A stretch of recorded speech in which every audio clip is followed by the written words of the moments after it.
You're always the most beautiful woman in the room.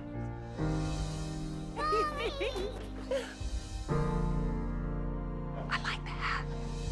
Would you like to come visit me this Sunday? Yes, I would. You went away with her, right? What happened?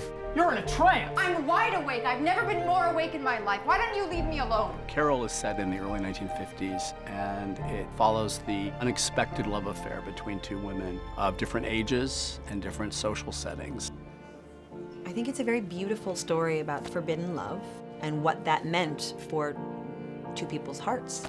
Everyone can have a reaction to it because most people, hopefully, have experienced love in their lives. It originates from a Patricia Highsmith novel called The Price of Salt originally, and then renamed Carol, about Therese, a young woman who is in the process of finding out who she is, really, and sort of idolizes and then falls in love with a woman called Carol Aird, who I play, who's in the process of getting divorced, has a young child, and obviously because it's set in the 50s, it's incredibly difficult terrain for the two women to connect and ultimately to consummate and live with their love.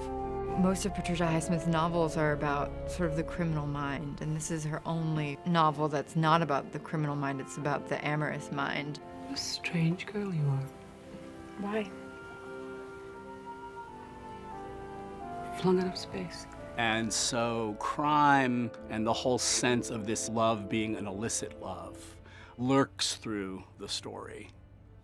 Tell me you know what you're doing. I don't.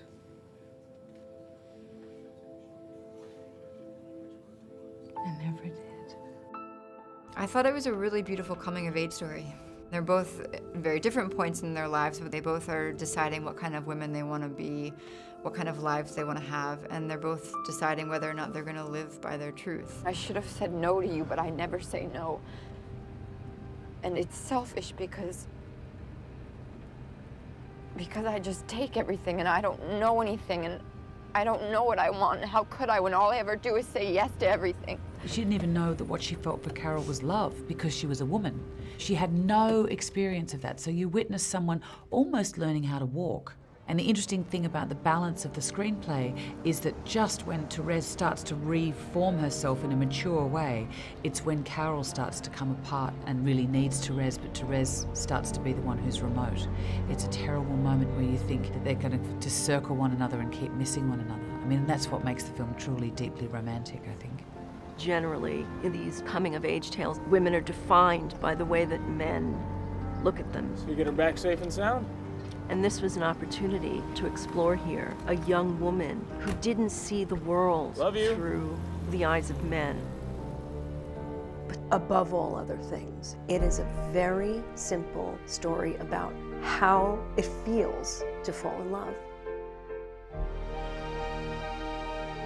Carol is certainly a film about a love affair between two women, but I also think it's about the radicality of love to begin with. You see how love, on the one hand, can open us up, and then it can shut us down. And we, in some ways, are never the same.